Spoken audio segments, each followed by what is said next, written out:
Good morning, everyone. Welcome to the Rotary Club. We'll stand for national anthem. James, please join me. Oh, say, can you see by the hearts was so proudly as the twilight stands through our stripes and bright stars, bring the heavens.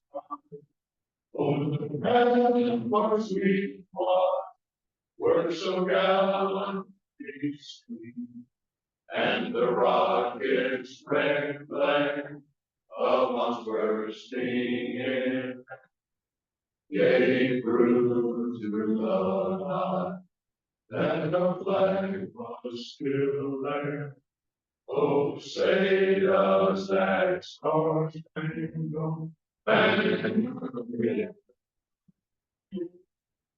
for the land and of the free and the home of the free. I pledge allegiance to the flag of the United States of America and to the republic for which it stands, one nation, under God, indivisible, with liberty and justice for all. Main stage, Terry Harrison, please. Join me in prayer, if you will. Father, we thank you for the friends around us and for this food before us.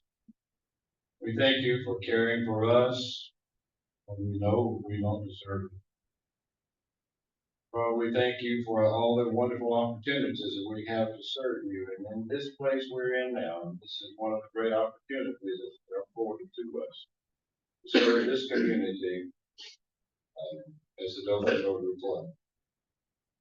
Father, we want you to guide us and direct us now in all that we do. Bless our president, bless our board, bless all the members of this organization. We ask all this, Father, in your holy name. Thank you, Terry. Family voter, Terry Dothan.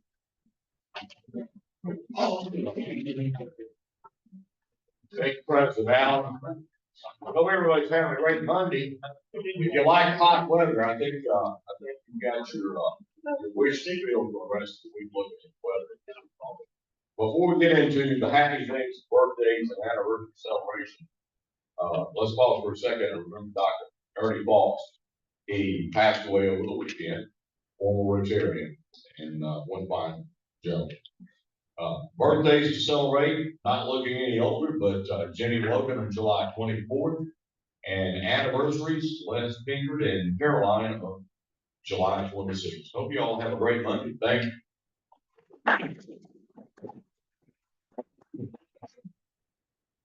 Thank you, Terry. Cam Basket, Stephanie Crow, and also we did not have any guests or visiting Rotarians. If I missed anyone, please let me know.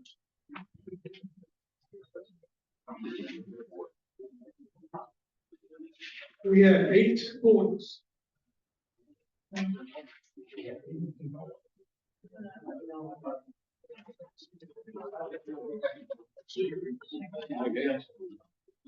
All right, our winning number 141595. 141595.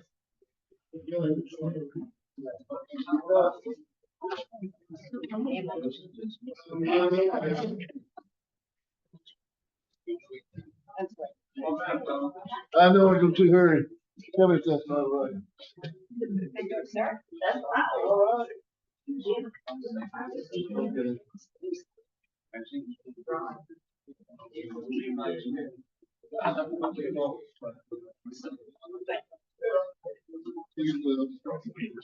King of Clubs.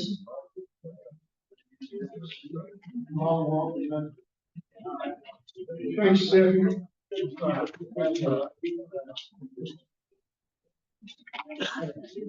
Right. We move into announcements. First, I'd just like to take a moment for the Rotary meeting. Those who may not be aware, Rotary, the United Nations topic today, Rotary was present at the start of the United Nations in 1945. Rotary International is one of 42 organizations invited to serve as consultants in the U.S. delegation to the United Nations Conference on International Organization, San Francisco, California. It's commonly called the UN Charter Conference. Additionally, many Rotary members and honorary members from around the world attend the conference as members and consultant to their nation's delegations. Rotary of the United Nations remain committed to creating lasting change that enhances international relationships, improves lives and communities, creates a more peaceful world. Today, Rotary International holds the highest consultant status offered to a non-governmental organization by the UN's Economic and Social Council. The Rotary Representative Network, established in 1991, remains and further enhances our relationship with several UN bodies, programs, missions, and agencies. Now, Jason Rudd would like to come up and we'll draw for programs. Our favorite one. All right, we're going to draw this year. There's many programs. We've got Peanut Festival coming up on November the 3rd. There's going to be no program with Thanksgiving Day. For Thanksgiving, you got Christmas Day and New Year's Day. So let's go ahead and get it going. Congratulations, Les Pinker. 15th, so September the 15th. Mike Azar, you got the 22nd. Does anybody want to volunteer? How about Valencia? 9/29.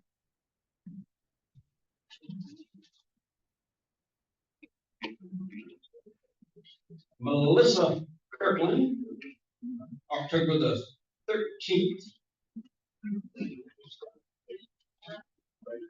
Who wants the 20th?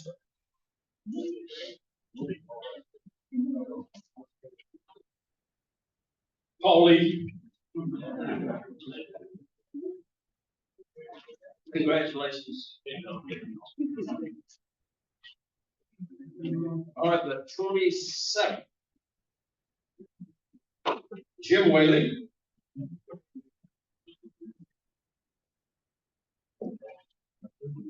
Our Peanut Festival is going to be on the 3rd, so on the 10th. Jet Downs.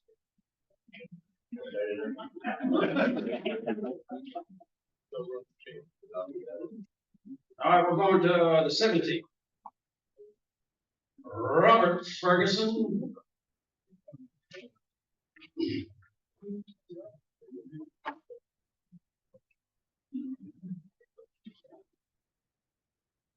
All right, then we're going to have the Thanksgiving, the senior lunch is sort of kind of penciled in for December the 1st. We're going to go to the 8th and the 15th. Who wants it? I always wonder what the creature looks like when he looks at me. Man, that smile or something. Marcus Cannon. All right, so December the 8th. All right, the last one. Charles Bunton. Let's go.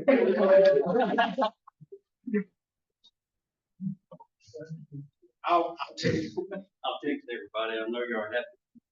Look forward to getting a text from them. That's it.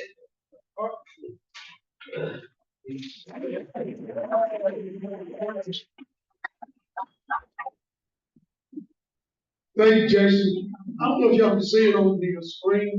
It was up for a moment ago. We actually have our upcoming programs listed. On the upcoming screen, on the screen, our upcoming programs. 7/28, our next meeting in Ryan Richards, Dothan Technology Center. 8/4, Tommy Tuberville. I'm sorry, 8/4 is Brent Jones from Troy University, AD Troy University. 8/11 is Tom Tuberville. 8/18 is Tommy Loftus and Stacy Jesse of FBI History and Organization. 8/25 will be our district governor, Bob Cochran. And no program, we won't meet on 9/1. 9/8 will be Attorney General Steve Marshall. Great program, thank you, John and Jason, for getting those together for us. Yeah, I would like to ask Chuck Jackson to come forward. He has a moment, he'd like to speak about Boy Scouts and the fundraiser.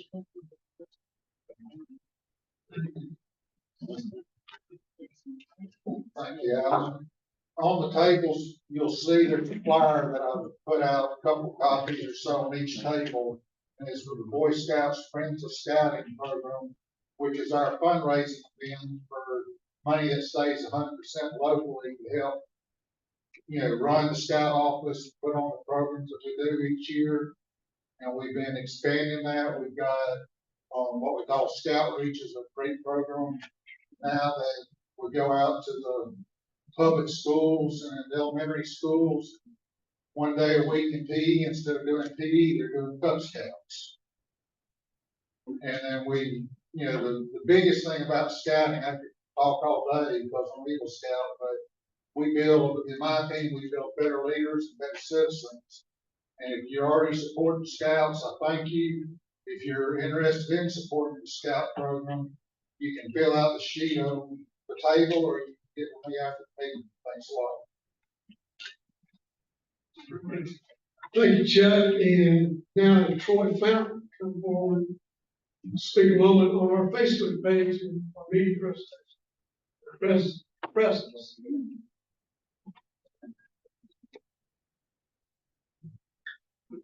All right, so I've been appointed on the board to be a public image guy, which also means Facebook. And of course, you give the guy the Facebook page who's not on Facebook. So there's the first challenge. So raise your hand if you're on Facebook on any level. All right, you are now qualified to be a volunteer for the Public Image Committee if you raised your hand. I need a group of about 3 or 4 people who are willing to spend up to 5 minutes a week. Right, that's a big time commitment on our Facebook page. Basically just the picture and the reporting of what we do each Monday. If you look around the room, we need to be doing a better job of recruiting some younger people. Charles Bunn can't represent all of the young people here. So we got to do a better job of that. And one of the ways to reach them is just for them to learn about what we're doing on social media. Those guys do a great job getting a great program. We got a good slate coming up. I think there'll be some interest. And so we need to be letting the word out about there. And also, Jason, we are now confirmed for December 1st for the Senior Citizens Luncheon. And anybody that would like to help out with that, please see me after today. We're going to make it quick, easy, and simple. So just if you're interested, I would appreciate the help. Thank you.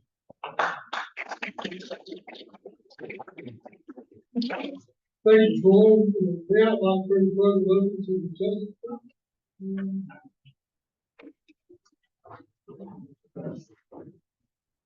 Thank you, President Allen. Today is actually Lawrence's program, but he had to be out of town, so I'm the chief insert to announce a wonderful program today. It's my honor to introduce my great friend, Katie Holland, who is the executive director of Respite Care Ministry in Dothan. For 10 years, the Respite Ministry has been serving individuals living with memory loss and their caregivers. Katie grew up in Dothan and married her high school sweetheart, Bill Holland. They have 2 extraordinary daughters, Mary Lang and Isabel. She is a graduate of Auburn University. Somebody's going to say it. Where's Rick?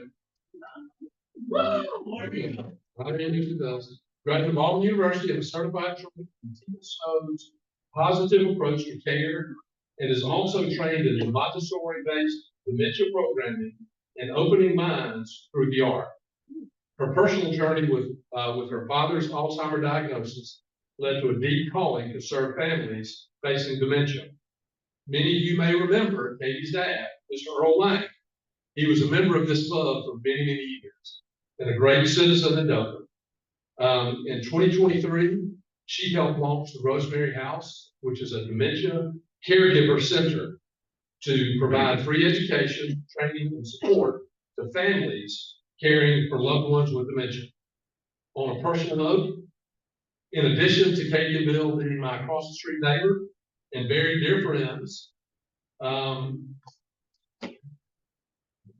we were affected by this program. My mother-in-law was one of the very first people to participate in the respite program. And I can tell you it was a blessing to her and a great support system for our family. You'll learn a lot, so please help me in joining and welcoming Katie Holland.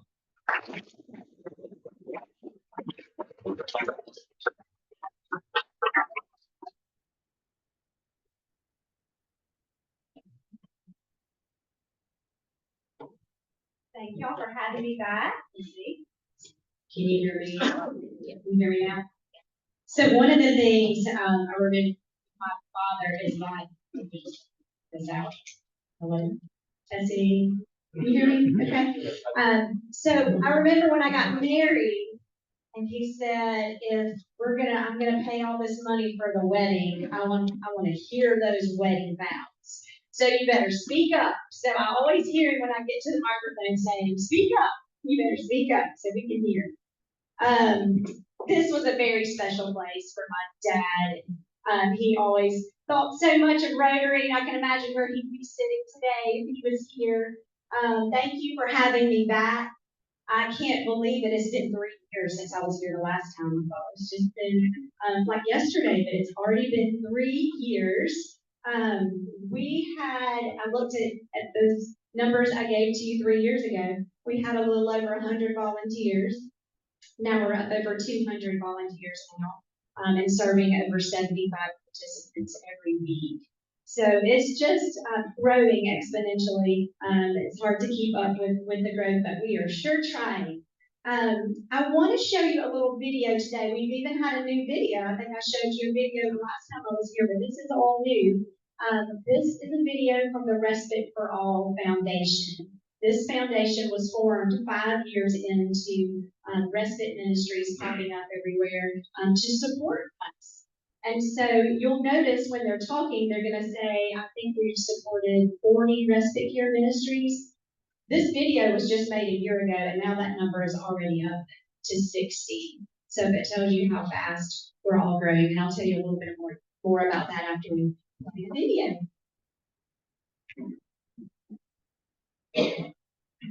I started our respite ministry 10 years ago in the basement of the church. We had no paid consultant, no strategic plan. Now, fast forward 10 years later, we have almost 40 respite communities across the country. Respite provides relief, purpose, meaning, real hope for families living with Alzheimer's and dementia. Everyone I have ever known has volunteered or taken a chance to try out respite is immediately hooked. It really isn't a ministry we do around here that's more fun than respite ministry.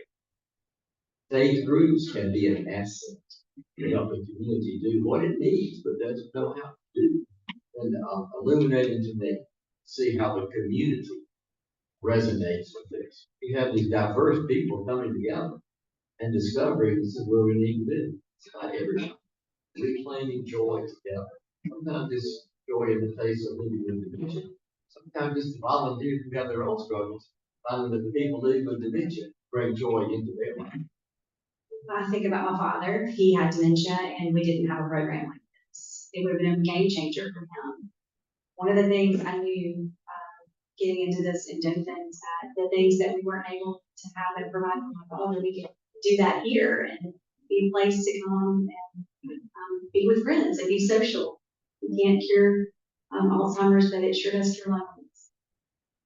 Out of the original ministry in Montgomery, 6 daughters, children across the country, they saw what it did for their parents. They started ministries in the United States. If we believe people are created in the image of God, then that means we're not limited to our cognitive ability. There's still a person there. Those fundamental core beliefs are tested by how we deal with this particular issue of life. Not only have we got this inspiring volunteer opportunity for people to serve, we tell people they can do it on their own time. The first time they come, probably 80% of them quit. If I don't come to Respite during the week, I'm not me. It adds so much to my life, and to be able to come and give back. They still have abilities left. It may not be like they used to do it or how we think they should do it, but there are many things they still are able to do, and I want to highlight those things. I think one of the beautiful things about being a respite care is that we all don't understand exactly what we're supposed to be doing, but it's right to be together.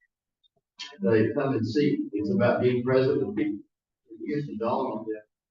What we do, what our faith has taught us to do, and it's in line with what they have believed.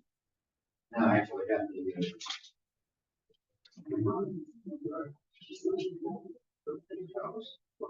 Here we toss.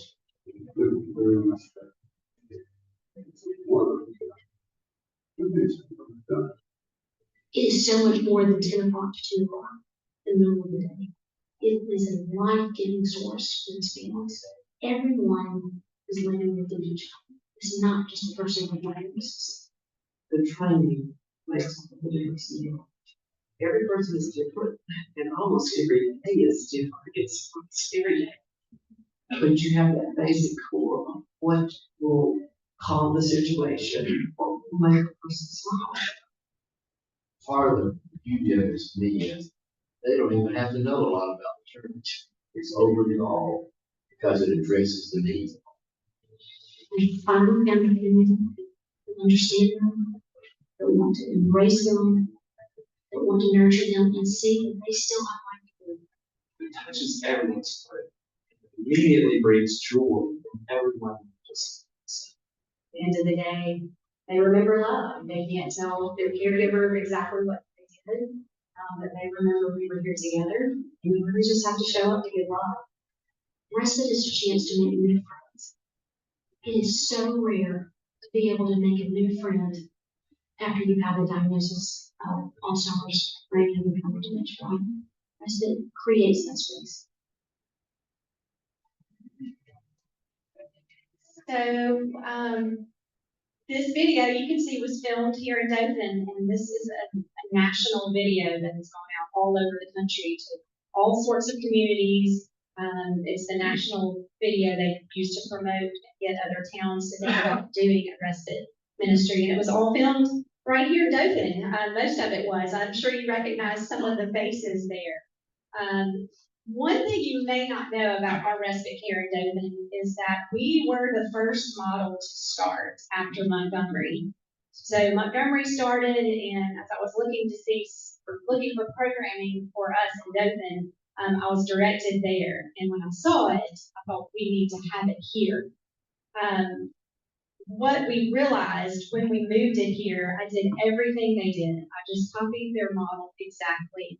And what we realized is it was very easy to duplicate, that you can do this here and it can be as successful here as it was in Montgomery. We could do this again and again and again and again.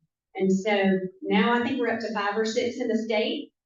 So be proud. Dothan was the first spinoff that really let them know this thing was a thing and this volunteer model works. And the reason why our volunteer model works is because every volunteer there, and raise your hand if you're a volunteer, this room I see several. Archie, raise your hand. So every volunteer there is there because they want to be. It's out of pure love, generosity of time, service, and everyone here is service oriented. It is just a sheer gift of love, the ones that are there. When you put that all together in a room full of people, it's a pretty amazing team. It really is. We work together as a team for 4 hours. Each minute of the day is filled with action. As you can see in the video, it is action-packed. There is exercise and music and art and dancing and fun. And so at the end of the 4 hours, we move through it, working as a team, and we give that caregiver a 4-hour break. I'm going to move through some of this pretty quickly because I want to get to where if y'all have some questions and answer time. I think last time there were several questions that we didn't have time to get to, but I do want to protect some time for that. We are growing exponentially, and it's really hard to keep up with the growth. And that's the good news, but the sad news is that the problem is growing. That I wish I could say it's our population that's aging. But the last few people I've had come in the door the last years have all been 52, 56, 59, 61. I mean, we have some that are 85 and older, but they're, at one point I had one early onset in my whole crew, usually one in the group, and then I turned around and now I have 5 or 6. So that tells me something. It's not just something for people who are getting older. It's not just a getting older situation. So through respite care, we have been able to launch programs to educate our community. We had the brain science luncheon last year, and Dr. Mark Milstein came and he wrote the book, The Age Group Brain. So while we're having respite care, while we're caring for our loved ones in our community with dementia, we're really trying to educate everyone else that there are things you can be doing to not be in respite care. I would love for you all to put me out of business and for there to be no need for a respite care. The encouraging part for me with Dr. Milstein's book and all the things he's sharing with research, and I'm sure many of you have read them, but both of my parents, my dad had Alzheimer's and my mother is currently in memory care. So one of the things we're learning is it's not necessarily genetic.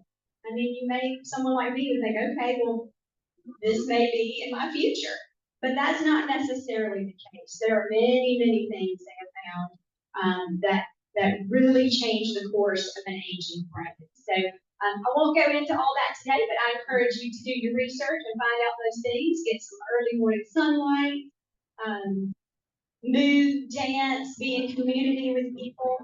I would love for this group to be a dementia-friendly Rotary group. I wish this could be the first group that would welcome your members back in who are having a little bit of memory loss and just bring them in the fold. They can do the Pledge of Allegiance, they can sing songs, they can do a prayer with you, they can listen to a program, and the best part is they are in fellowship with you, and it is so good for their well-being.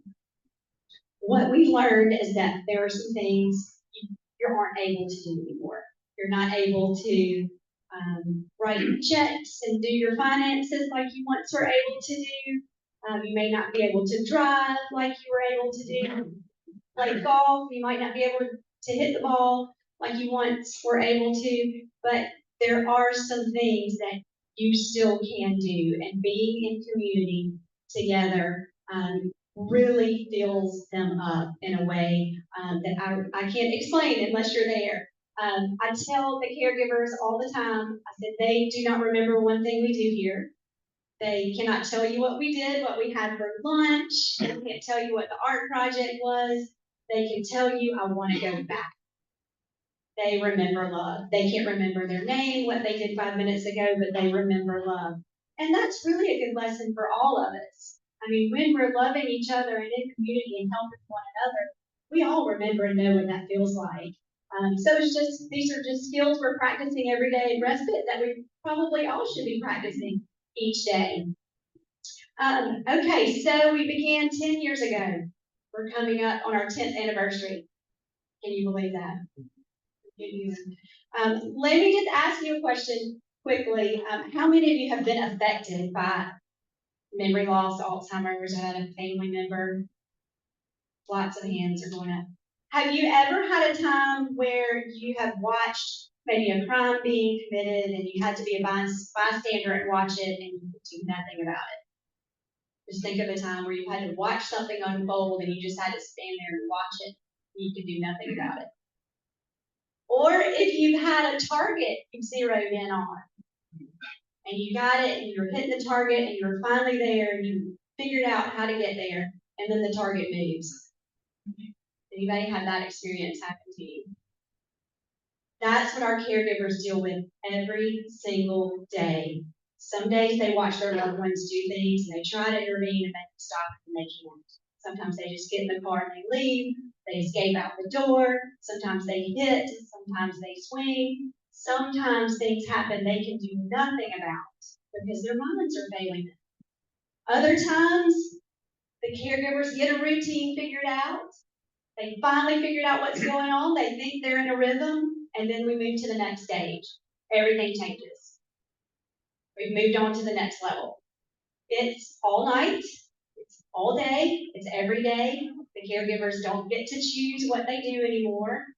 They don't get to decide. They are watching their loved one every single day, trying to keep them safe. So in comes respite care. We give them 4 hours of a break. It's a much needed break. It changes the quality of their journey. It lets them take care of themselves. It fills their loved one up in a way that I can't explain. Only friends can give that kind of love. And the volunteers really have a meaningful experience. The ones that are there really feel like they're doing something because they are. They are really doing God's work. They are really providing a lifeline for our caregivers for those 4 hours. One of the things we saw come out of the need for our caregivers is that we needed to offer them a little more. They needed to drop their loved one off, but they needed some education, they needed some training, they needed someone to listen to them. And so then we went for Rosemary House. And I think maybe the last time I was here, we were talking about Rosemary House. It was a vision and a dream, but Rosemary House will be open in November 2 years now. So it is actually open. We are continuing the legacy of Kay Jones. We have lots of things framed in Rosemary House to honor her and all the legacy that she started, and we are carrying the torch and offering free resources. We offer a free training every month. We offer free books, free guidance, free classes, free listening. If they need to come in and just unload on one of our staff members, they unload and they feel better.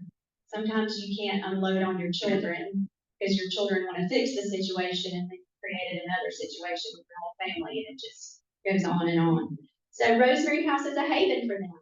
I'm so proud of our community who has supported it. So many of you have given your time and talent to make it a reality that we have here in Dothan. And now we're in our second year at Rosemary House. So we're also training the next generation. Wallace nursing students are doing their clinicals once a week there. We have ACOM students involved. So we are making a difference in the medical community here. Nurses and doctors are going to be so much better for knowing some things about dementia and how to love their loved ones and more about behaviors. We're equipping them to love our families with dementia, to help them have rich and meaningful lives. We're bringing more education to the community. So y'all put on your calendar August the 15th. It's a Friday. We're doing the Aging is Living Conference. We'll be having Dr. Rita Jablonski here from UAB, from the Memory Center. We'll be having Beth Nolan from the Positive Approach to Care here, and 9 other speakers. Free to caregivers. They will be at First United Methodist Church all day Friday, going to classes, different speakers, different breakout sessions for all of our caregivers in town, and offering CEUs for our health community. So that's a big deal that we're able to offer that. I'm so thankful for all of you that pour into respite care. We do put those funds right back into the community. We put it right into Rosemary House. We bring these speakers here. We're doing it all for free for our caregivers, and I really feel like it's making a difference in their lives, equipping them in a way that they didn't have before. Look forward to January 2026. Tifa Snow, she is world renowned in dementia care. She will be here, to speak. We're not exactly sure where she'll be speaking yet, but we're working on that. She will be here and doing an all-day conference, as well. Tifa has anybody here ever heard of Tifa Snow? Well, you'll see her on billboards and things coming up. She is world renowned and only does 2 speaking engagements a year. And this year, she's going to let Dothan be one of them because we are a positive approach to care certified community. I teach all of our volunteers her approach to care. And so she thought that since we're a community here that does her approach to care, she will be here. So of her 2 engagements, Dothan will be on her list. She'll be coming in January. It is a really big deal. So I hope you'll put that on your calendar. I will tell everyone you know that needs this. They need to get it on their radar. It's a huge opportunity. Tifa was here years and years and years ago with Kay Jones before she really got world renowned and famous. I'm sure she was a lot cheaper too. But she has really developed an online presence, and she just trains people in a way that they get it. That positive approach to care is what makes the whole difference in the lives of our loved ones. It helps the caregiver know not to argue. It helps them know to go with the flow. It helps them know that they don't have to be right. All these little things that a caregiver doesn't know a lot of times, Tifa puts it in a way that they get it and they understand it and they can use it in their toolbox. All right, so that's January 2026. Do y'all have any questions for me? There's a lot in the video that you can see too. But yes, Wes. Hey, you're not at capacity or can you expand more? So we started out with 4 participants for 2 days a week. And then now we've grown and grown. We're 4 days a week now, and we're up to 18 or 19 every day. I think the last time I was here, we were around 10 or 12 a day, and we're up to 18 or 19. I feel like 20 is probably capacity for us, just because you get 20 people with dementia in a room, 20 more volunteers in a room. That's a lot of people in the room and a lot of stimulation for someone who has dementia. So we're getting close to capacity. I am going to Enterprise this Sunday to speak at 2 church services who they're trying to open a respite in Enterprise. So that would be helpful. We do have lots who are driving from Enterprise to our respite care. So it would be helpful if they got one open there to take some of that off. We could open up more spaces for Dothan. So we're right at capacity. And I say all the time we're at capacity, but we get 1 or 2 more volunteers. If they're willing to be there, then I'll take them to the door. But we really are, just as far as space, we're close. We're very close. Yeah, Coy. If someone wants to volunteer, what's the next step? So if you want to volunteer, Ann Claire Langford is our volunteer coordinator at church. You can contact her, or you could text me and I'll call me and I'll put you in contact with her. We do a volunteer training every second Wednesday of the month. So we do a caregiver and volunteer training every second Wednesday of the month. So it used to be we do it once a quarter, but it just, people would have to wait too long to get started. So we do it once a month, and you just call us, do a training. It's a 2-hour training. It's not a hard training. It just teaches you all the tools and the positive approach to care that we use at Respite Care Ministry. One of the questions, a lot of times, Jerry, go ahead, Jerry. Can you explain how you're funded? We are funded with tuition and donations. So it's $40 a day to attend, and we just have to have tuition because our lunch expenses are huge, and all of our art supplies and all of the expenses of running the program. I wish we could do it for free, but unfortunately, excellent care does come at a cost. But we do have a scholarship fund, thanks to so many of you in this community, that if someone were to come to me and say, I need to be in respite care, and there's any sort of financial barrier, we make sure they can come to the door. Anything else? Do you have a waiting list? Sometimes. And the reason it moves so quickly, sometimes I'll have a waiting list of 4 or 5. but the nature of the population that we serve, they're at end of life, and some of them move on to skilled care. We're really set up for early to mid stages. So I'm sad to say it moves quickly. That's one of the hard parts about it. I have to train the volunteers that, they don't get better. Eventually they get past the point of what we can do and they have to move to skilled care. So sometimes you'll call and I'll have a waiting list 2 or 3 deep, but it doesn't, it may all open up the next week. So you're not on it long. If that answers your question. Yes, Jen. Top 3 things that we could do, you've already alluded to aging. Top 3 things that hit you that we might do for our own selves or for our loved ones. Your diet matters. So anything that you can eat that is not processed foods are not good for your brain. So if you could just really get your diet in check, and I really can speak to that from personal experience. With me and my husband, we've changed it, and we've both seen a difference just in a lot of ways changing your diet. It's not easy. It's not the most popular answer that I give because a lot of people don't like to eat super healthy things, but super healthy things are getting better all the time. Sunlight in the morning. If you could get that morning sunlight when the sun's coming up, that sets your circadian rhythm. It gets your melatonin to stop making in the morning and starts the cortisol rising, all the things you need to wake up.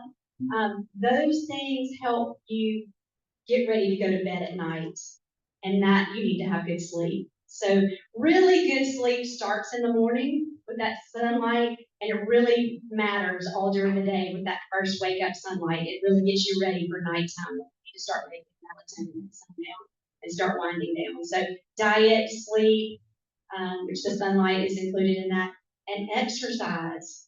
Just move. One of the studies that just came out, and y'all may have seen it, it's a Japanese study, and it said, thing that says, stop talking. And I will right after this. It said if you go out and walk for a brisk walk at a slow pace, just a normal brisk pace for 3 minutes, and speed it up for another 3 minutes. And I'll keep alternating that for 30 minutes. And they have really seen amazing results from that. That's just walking for 30 minutes. Just walking for 30 minutes. Did I give you 3? I may give you 4. Sound like 4. Okay. Yeah, you get to be going on all this stuff all day. I know y'all got places to go and things to do, but I appreciate you having me come. I have different things to tell you every time because so much happens. Just in a 3-year span, so much changes happens, and I thank you all for being so supportive. This ministry would not be where it is today if you all weren't so supported in so many ways. That's prayers and presence, encouragement, funding, all of it, and thank you so much for all that you do for our community and for Respite Care, and thank you for having me.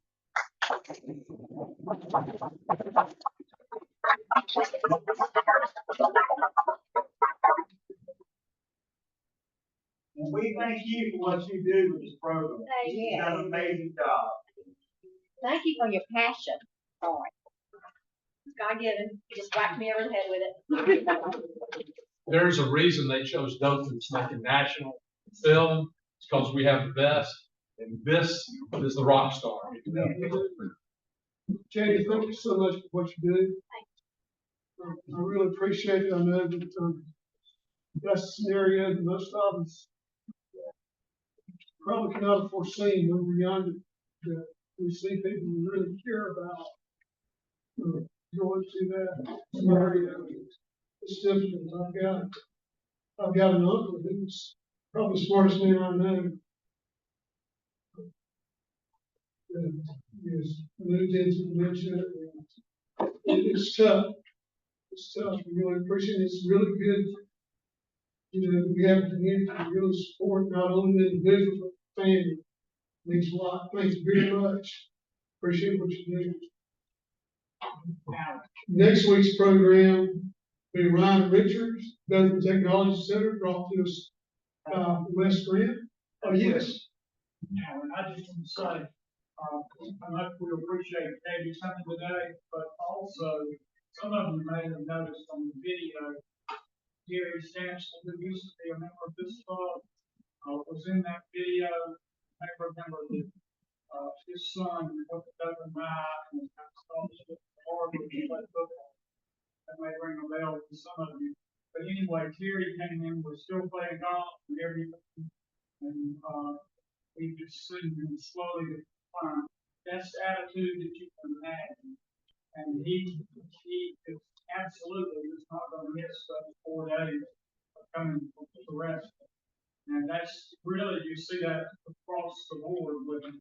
It's very seldom that you see someone in there who's on that. So we appreciate everything Katie and the rest of the team does. Thank you, brother. That's a great testimony to this program. And I agree, I'm in Terry. It's just a great resource all the way around for the family and the community. And cities, individuals, you give respect, and they serve. Thank you. So, next week's program with Ryan Richards, the Technology Center, brought to us by Wes Grant. I would like to thank all the guests, everybody who participated in the program today. We'll stand and have 4-way text. Other things, you think, say, and do. Is there all concerned? Will do good will and every speech. Beneficial problems. And before I ring the bell, just a reminder, Troy Fountain will be having a quick meeting after this, and when he's interested. Remember, we go, we seek to serve. Thank you.